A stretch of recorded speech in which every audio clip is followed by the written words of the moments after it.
There are so many watches out there, and it's easy to talk about the ones you should consider buying because there are so many watches out there. But there are also watches you shouldn't buy. These are 10 watches that I think you shouldn't spend your money on. Let's dive in. Tag Heuer had a giant hit back in the 80s and 90s. They were the Formula One watches. They were hugely popular, and even I had one. Just like Swatch, Tag have figured out that collab relaunches drive sales. So they thought, do you think people would be willing to pay $1,500 for a reissued watch with an unspecified quartz movement? So they collabed with Mike Tyson and launched the Kith Heuer Formula One watches. This makes sense. Nostalgia sells, and nostalgia for a beloved 80s watch and the legendary ear-biting lisping boxer from the 80s was a genius move. These watches, in part helped by scalpers, seem to be selling relatively well, but don't buy one. Of course, you do you, don't listen to what I have to say, but Tag Heuer generally are among the most overpriced watches out there, and $1,500 for a quartz watch is on the very expensive side. These watches should absolutely be more expensive than a Moon's watch. They are not just plastic, they are metallic watches. But keep in mind, Tissot will sell you a mechanical PRX for $1,000. Maybe you like them, and to be honest, I do think they look pretty cool. I just still say don't though, because right now it's all hype, and I'm a little bit tired of jumping from hype train to hype train. It's incentivizing the wrong behavior from brands, and I also think there's something to be said for waiting a couple months and considering whether you actually think this is cool, or it's just the latest Barbara's Rhubarb Bar or Gangnam Style that you'll end up hating in 6 months.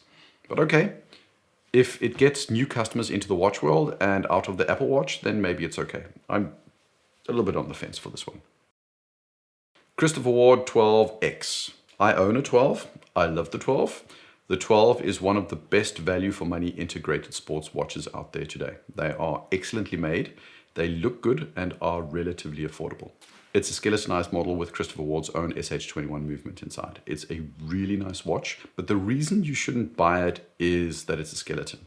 Right now, everything CW does seems to be a hit. The community loves them, and we go bananas for chiming watches and moon phases and skeletons now. Generally, I would advise against first-time buyers buying a skeleton watch. They don't blend well with a lot of clothing. The details can kind of be a bit much. It's like that floral parrot pirate shirt that you think is cool. It is, but it's also loud and shouldn't be the first thing that goes into your wardrobe.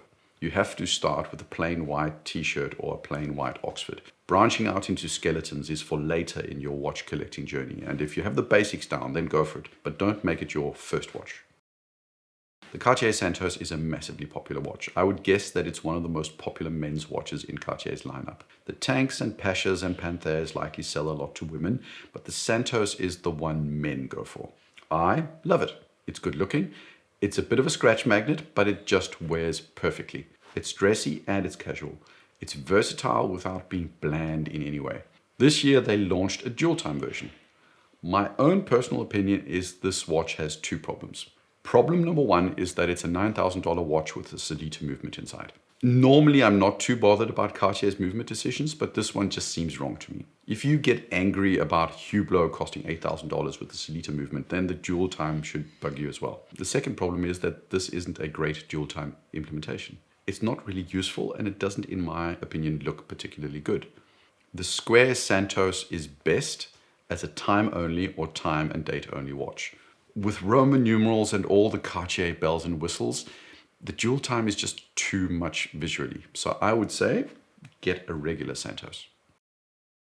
Zinn is a niche fan favorite. They have their U50 line, which has proven to be a bestseller for Zinn. At 41 millimeters and at 11.4 millimeters in thickness for a watch that goes to 500 meters at under $3,000, you are getting a lot of watch for your money. And yes, nobody's ever going to go to 500 meters, but that's not the point. The point is that the watch could do it, and that's technically impressive and has a value. At least it does to me. Now they have the Hydro series. These are watches that go to 5,000 meters of depth, and they do this by filling the case with oil and also doing some other cool engineering innovations. It's technically massively impressive, but this is to show off. You can't service this thing yourself. You can't go to any random watchmaker. It has to go back to Zinn, which wouldn't be the end of the world if they were the size of Omega, but Zinn is a bit smaller, so it's going to be more of a hassle. It's impressive. They deserve props for what they've done, but I would just get a regular U50. The Omega Speedmaster in white. Okay, you should actually buy this watch if you like it. It's a stunner and it's a watch that enthusiasts have been dreaming about for years.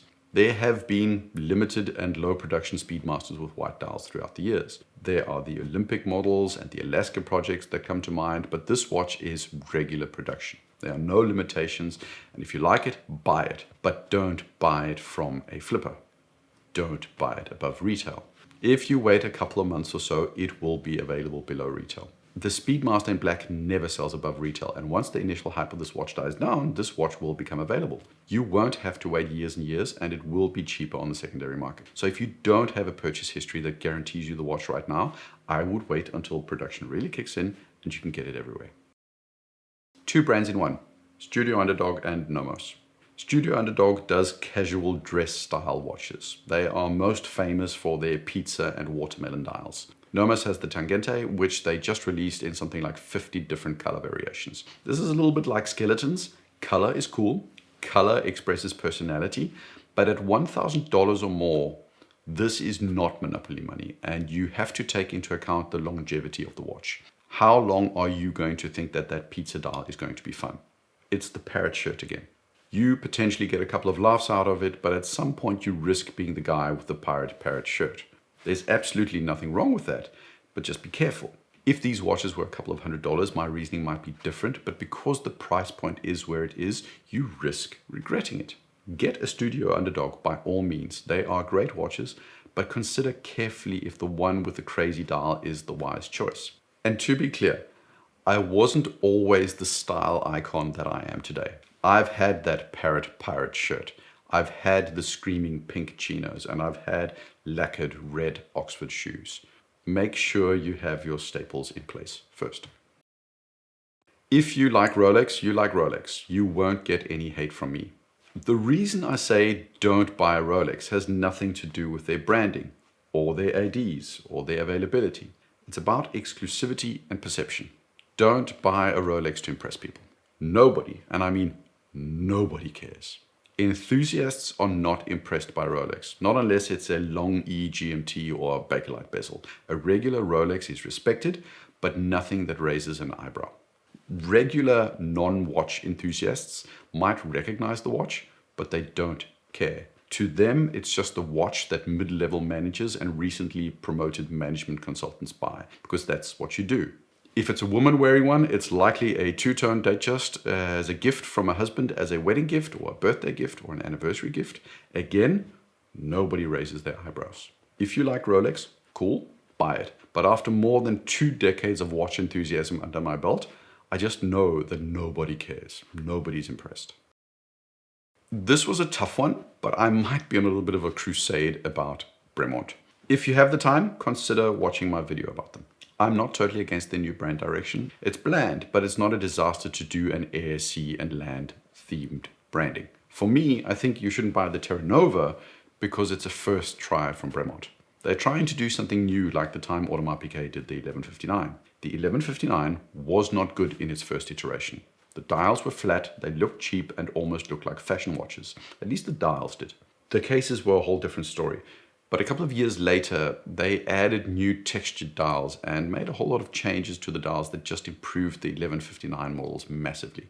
The Terra Nova is not great in its first iteration. It feels too busy and has far too much going on the dial. And yes, I've seen it in the metal. I do think though that the design has potential, and I think that if you give it a couple of years of real-world customer feedback, then potentially Bremont can get to a better state with this watch. It's maybe not so much a don't buy, but more a don't write them off completely statement. Give them a chance to update and refine the model. There's potential in the Terra Nova to be much better.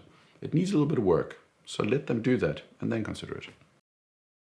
Okay, so this isn't a watch, but basically just don't listen to me.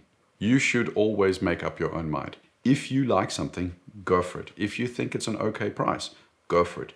When it comes to watches, caring what others think or being swayed too much by some random YouTuber is not the way you should go. You do you.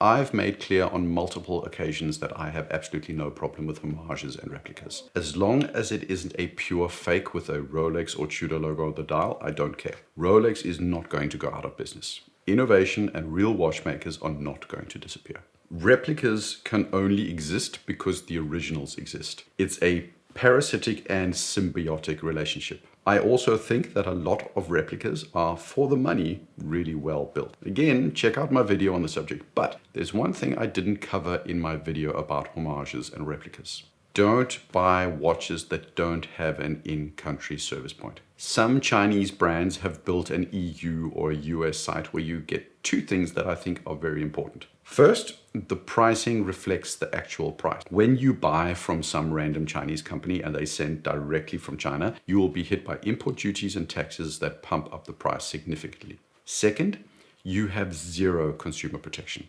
$500, $250 even, is not nothing, and you can forget about some no-name Chinese company giving you good customer service if the watch doesn't work. If they have a US store or an EU store, you get all the consumer protections that you would get from Rolex or Omega or Christopher Ward. With a pure play Chinese manufacturer, you might get a $5 gift voucher. To me, that consumer protection has a value. That's it for this time. As always, if you've enjoyed my content, please subscribe and click that notification button. Let me know what you wouldn't buy in the comments. And of course, like, subscribe. Cheers.